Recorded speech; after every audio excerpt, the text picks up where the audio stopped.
세계적으로 큰 사건이 있었습니다. 4월 27일.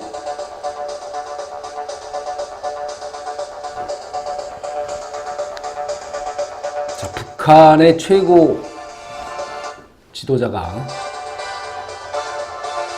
6.25 이후에 처음으로 한국 땅을 밟았습니다.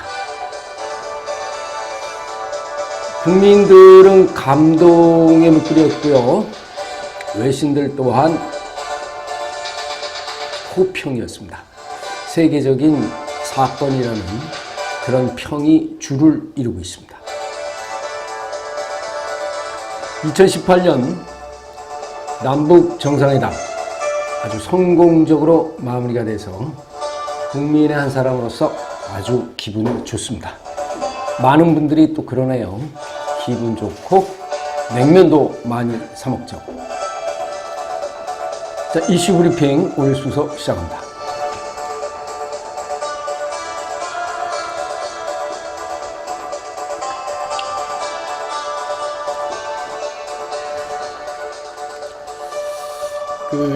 남북 정상회담이 문재인 대통령하고 김정은 북한 국무위원장 간에 이루어졌습니다.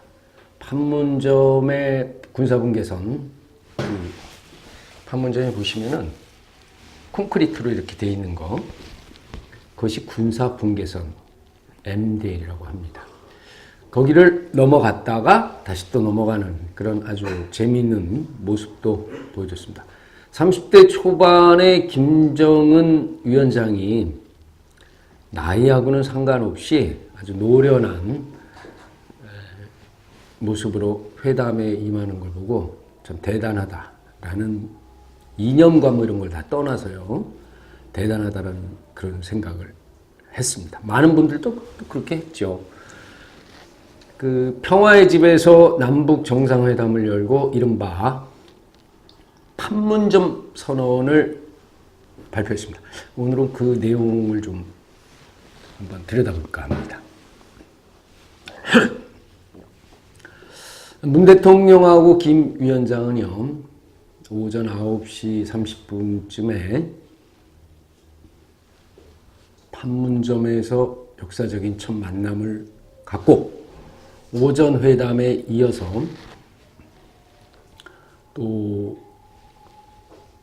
오후 회담까지 연이어 하면서 12시간 가까이 판문점에서 시간을 보냈습니다. 그 결과는요, 아주 만족스러운 것이라고 할 수가 있겠습니다. 8천만 우리 결의와 전 세계에 엄숙히 천명한다면서 발표한 판문점 선언은 한반도 비핵화를 명시했고요. 앞으로 남북관계 개선, 한반도 군사적 긴장 완화, 항구적 평화체제 구축, 그리고 남북 정상회담의 정례화를 위해서 노력한다고 양 정상이 합의를 했습니다. 이에 따라서 그 문재인 대통령도 답방 형식으로 올 가을쯤 평양을 방문할 것으로 보입니다. 이번에 그 비핵화, 가장 중요한 것이 비핵화 아니겠습니까? 그런데 물론 명시적이고 선언적인 의미입니다만 어떻게 됐든 간에 그 비핵화 문제는 북미 정상회담에서 결론이 나야 되는 것이고, 우리나라의 입장에선 또 문재인 대통령의 입장에서는 징검다리 역할, 북미 정상회담에서 비핵화 선언이 이루어질 수 있도록 하는 그런 징검다리 역할을 했다고 평가가 됩니다. 노무현 전 대통령, 김대중 전 대통령, 2000년 6월 15일 공동선언, 6.15 공동선언, 김대중 대통령과 김정일 국방위원장 간의 선언이었고, 2007년 10월 4일 14 정상선언에서도 남과 북은 한반도 핵 문제를 위해 9.19 공동선언과 성명과 2.13 합의가 순조롭게 이행되도록 공동으로 노력한다라는 그런 합의 내용이 있었습니다. 이번에 4.27 판문점 선언은요, 이런 모든 것들, 6.15 공동선언, 14 정상선언에서 발표되었던, 합의되었던 그 모든 것들이 총망라한 그런 내용이라고 평가를 내릴 수가 있겠습니다. 물론 14선언보다 뭐 진전된 것이 없다. 일부 보수단체에서 내지는 보수정당, 보수언론에서 그런 지적을 합니다만 지금 상황에서 남북 정상이 비핵화를 완전하게 선언할 수는 없는 얘기겠죠. 그렇게 되면은 북미 정상회담은 열릴 필요가 없으니까요. 결국 트럼프 미 대통령과 김정은 위원장 사이에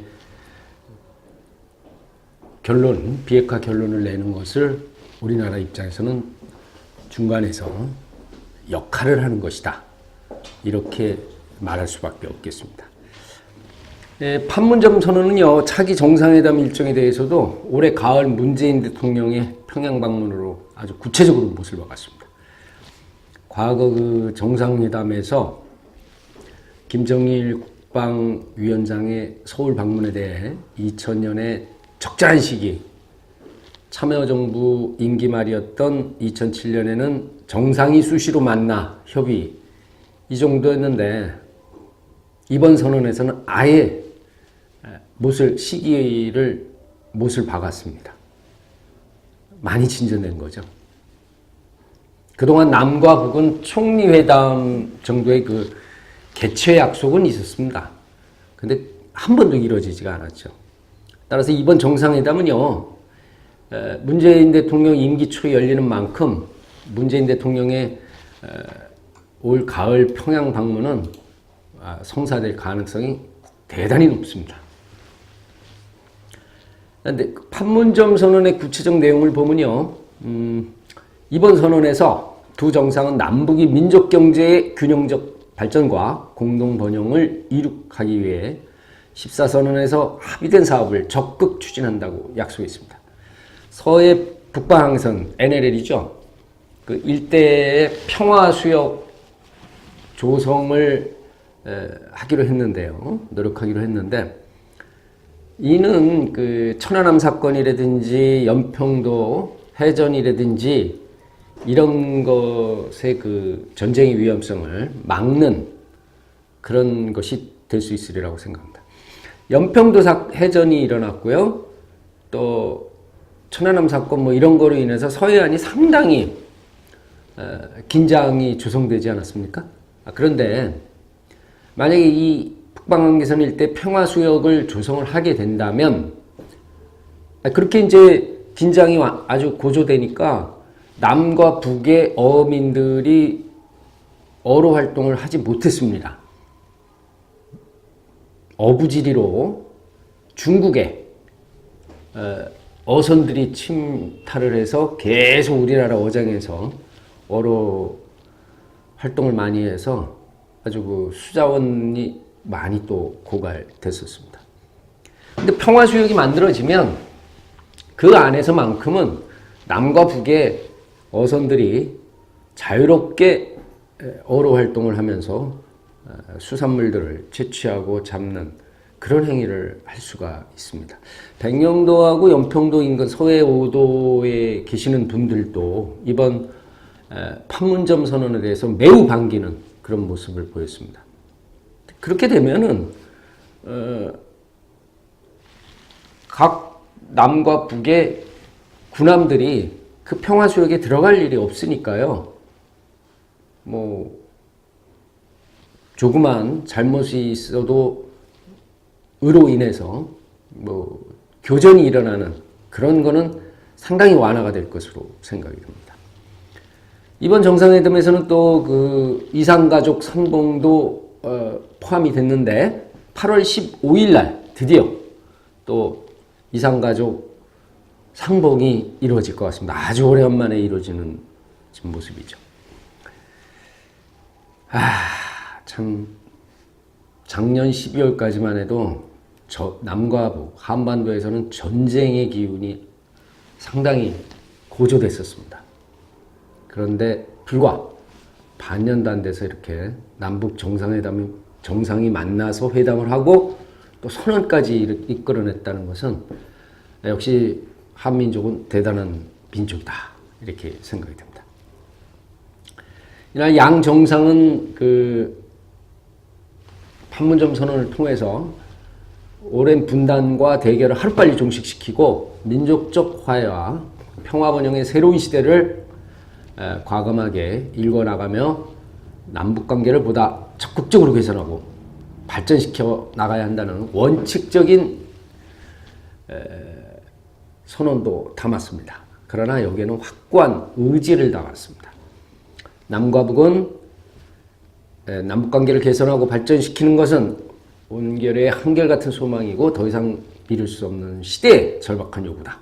따라서 우리 민족의 운명은 우리 스스로 결정한다는 민족자주의 원칙을 확인했고 이미 채택된 지난 모든 남북 선언들과 모든 합의들을 철저히 이행함으로써 관계 개선과 발전의 전환적 국면을 열어가기로 했습니다.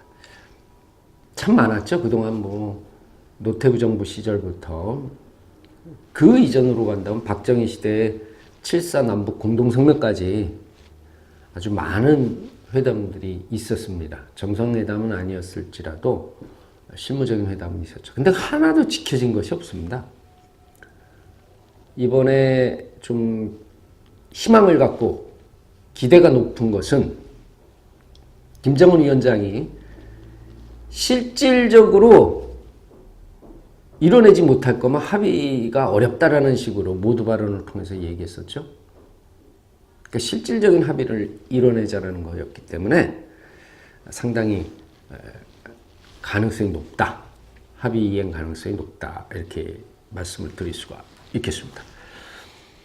자, 한번 그 내용을 한번 보면요. 또 남과 북은 한반도에서 첨예한 군사적 긴장 상태를 완화하고 전쟁 위협을 실질적으로 해소하기 위해 공동으로 노력한다. 이를 위해 지상과 해상, 공중을 비롯한 모든 공간에서 군사적 긴장과 충돌의 근원으로 되는 상대방에 대한 일체의 적대 행위를 전면 중지하기로 했습니다.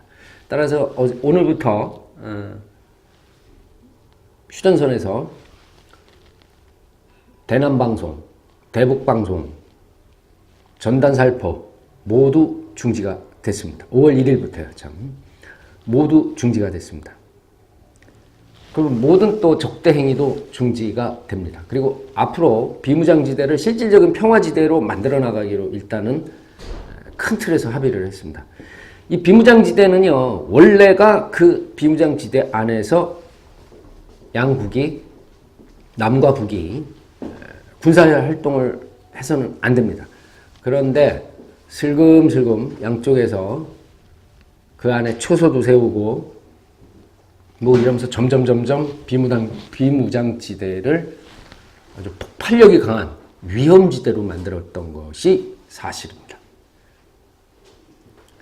만약에 이제 서로의 그 비무장지대 그 완화를 위해서, 긴장 완화를 위해서 양쪽에, 남과 북의 군사력이 다 비무장지대 바깥으로 나간다면 그 안에 진짜 평화공원이라든지 이런 것도 만들 수 있고 아주 활용도가 높겠죠. 물론 그 안에 이제 지혜 제거도 해야 되고 또 많이 있습니다만. 하여간에 큰 틀에서 이번에 합의가 된 만큼은요, 실무적인 쪽에서도 빨리 이러한 후속 조치들이 이루어졌으면 합니다. 또 보면 올해 두 정상은 종전을 선언하기로 했습니다. 종전이라는 건요, 전쟁을 완전히 끝낸다는 겁니다. 지금까지 우리나라는 65년간 정전 상태였습니다. 그러니까 정전이라는 것은 전쟁을 막 하다가 이제 전쟁 잠깐 중지합시다. 이것이 정전 상태입니다. 다시 말해서 휴전하고 같은 맥락의 뜻입니다. 그런데 여기서 한 발 나아가서 종전이라고 한다면 완전히 전쟁을 종친다. 이제 전쟁 상태가 아니다라는 것을 선언하는 거죠.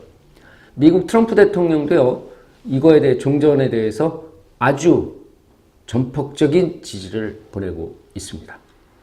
따라서 이 종전 상태가 되면 서로가 서로의 체제를 인정한 바탕에서 정치 경제라든지 사회적인 면에서 교류가 좀 더 확대가 될 것으로 보입니다.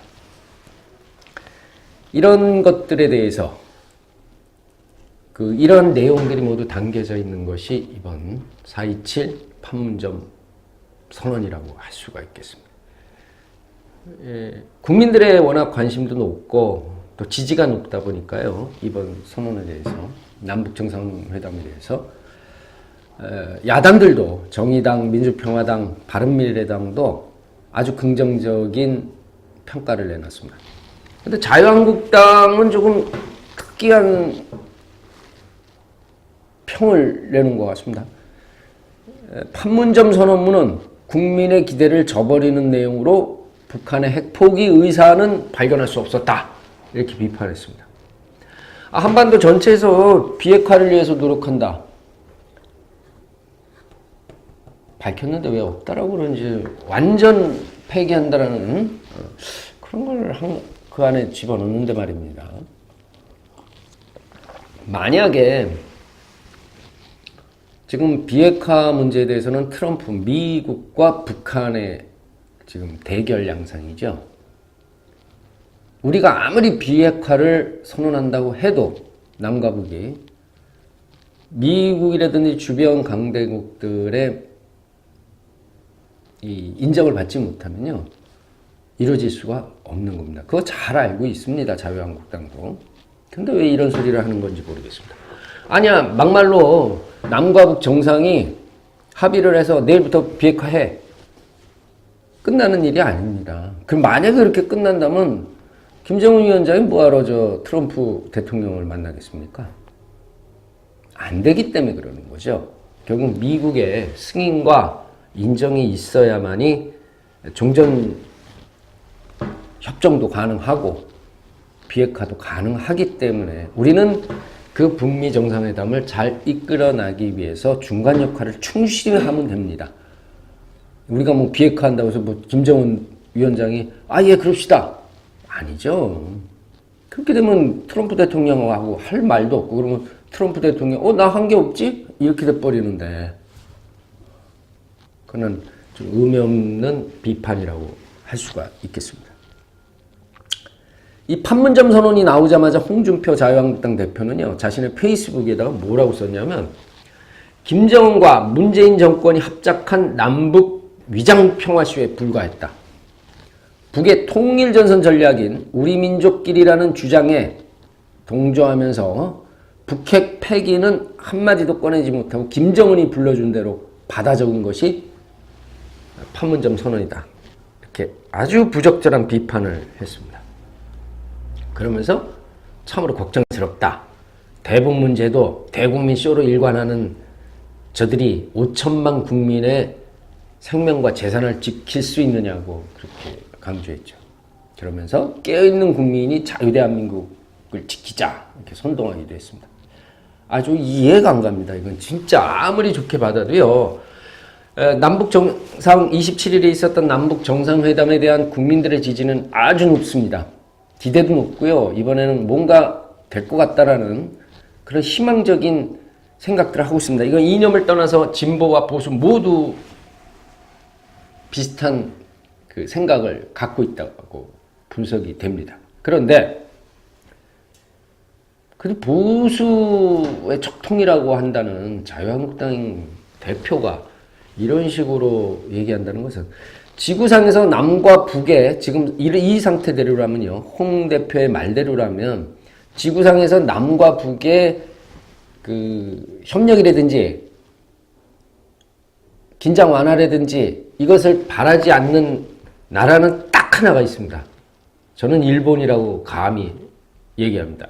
물론 일본 전체 국민의 뜻은 아니겠습니다만 일본 지도부 아베 총리를 위시한 몇몇이겠죠. 거기하고 무슨 주장하고 그들의 주장하고 뭐가 틀립니까? 홍 대표는. 분명한 국민들에 대해 납득할 수 있는 해명이 필요하다고 생각합니다. 아니 정상회담 전날에는 일본 언론하고 인정할 수 없다. 뭐 좌파들만 인정하는 정상회담이다. 글쎄요. 이런 생각을 갖고 있다 보니까 그동안 보수 정권에서 남북 정상회담이 한 번도 열리지 않은 겁니다. 진보 정권에서 벌써 3번째입니다. 어떻게 됐든 간에 만나야 이 얘기도 하고 만나야 오해도 풀 수가 있고 만나야 긴장 완화도 할 수 있고 만나야 합의라는 것도 할 수가 있습니다. 만나지 않고 대결 국면으로만 치달은다면 결국에는 전쟁이라는 아주 극단적인 상황을 초래할 수가 있습니다. 네, 미국이 도와줘갖고요. 전쟁 일으켜서 북한을 이길 수는 있겠죠. 근데 그 와중에 북한의 그 수천 발에 달하는 미사일과 대포 뭐 이런 거는 어떻게 막을 겁니까?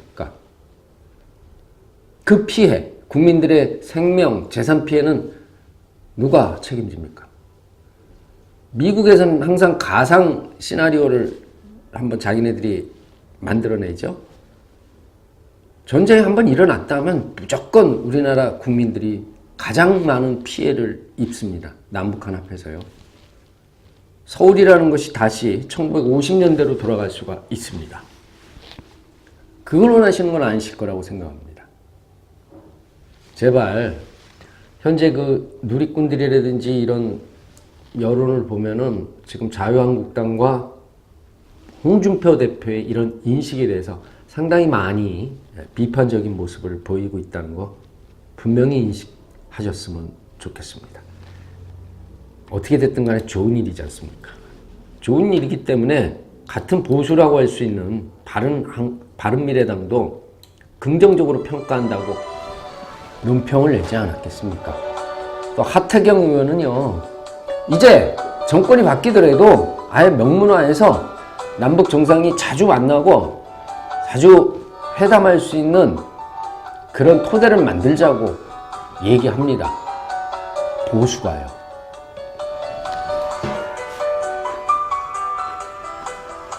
아주 우리 결의 한반도 대한민국과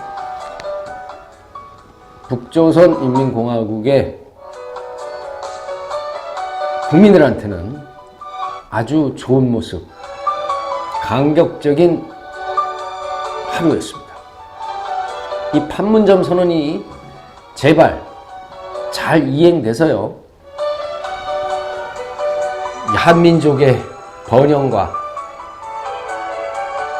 발전에 크게 기여했으면 하는 바람입니다. 이번엔 꼭 이행될 겁니다. 그죠? 여러분들 그렇게 생각하시리라 믿습니다. 자, 오늘 이슈 브리핑은 여기까지입니다.